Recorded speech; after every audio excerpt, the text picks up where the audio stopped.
Guys, nandito tayo sa may tabi ng ilog. Kumagabi na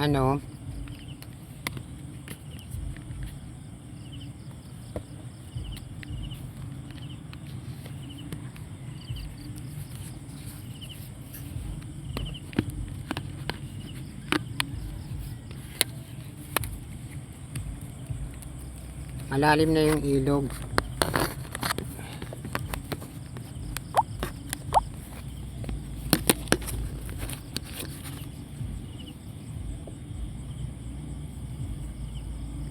Lumalalim na guys yung tubig ayan nandito tayo sa may tabi ng ilog.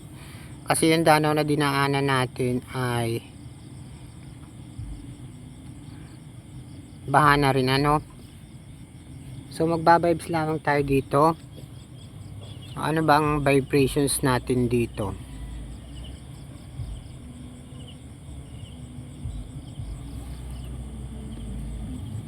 So ang naba-vibes natin, ang vibrations natin, sobrang sama ng panahon. Medyo nakakatakot din. Kasi tumataas yung yung tubig. And malakas din ang hangin So medyo nakakatakot.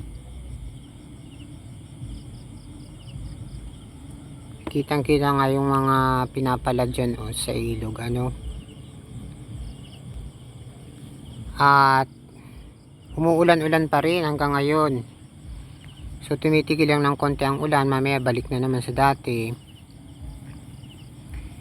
And ang pagkukwentuhan natin ay about mga something paranormal or ano bang naba-vibes natin dito.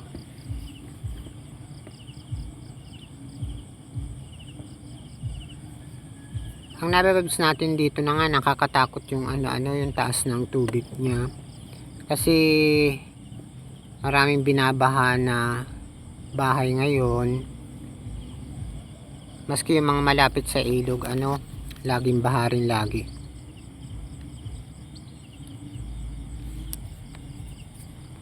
So ayun guys, malalim na yung yung ilog.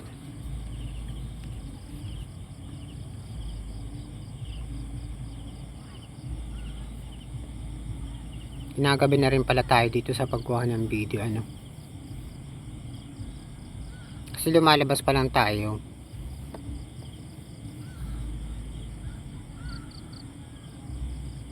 Buti tumigil na yung ulan kasi kagabi umuuga yung bahay natin. And hindi rin tayo makauwi dun sa tinutuluyan natin So ayan guys, may humuhuning ibon.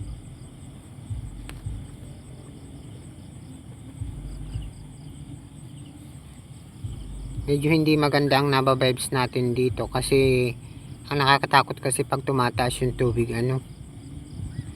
medyo nakakatakot talaga.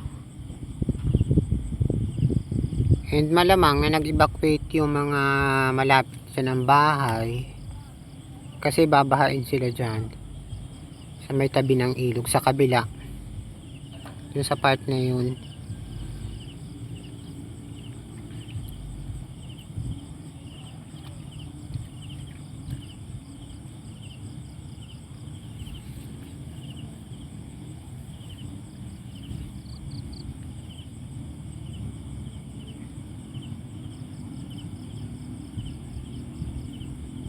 Ang taas na ng tubig ayan guys, mataas na yung tubig. Dito tayo sa may tabi ng ilog mataas pa rin yung tubig. So magkukwentuhan lamang tayo about anything kasi dun tayo tumutuloy dun sa kwarto natin okay naman lagay natin. And yung ang bahay natin di natin madalaw dun sa kasi wala naman tabing yung taas nun gawa nga ng mga nagdaang bagyo.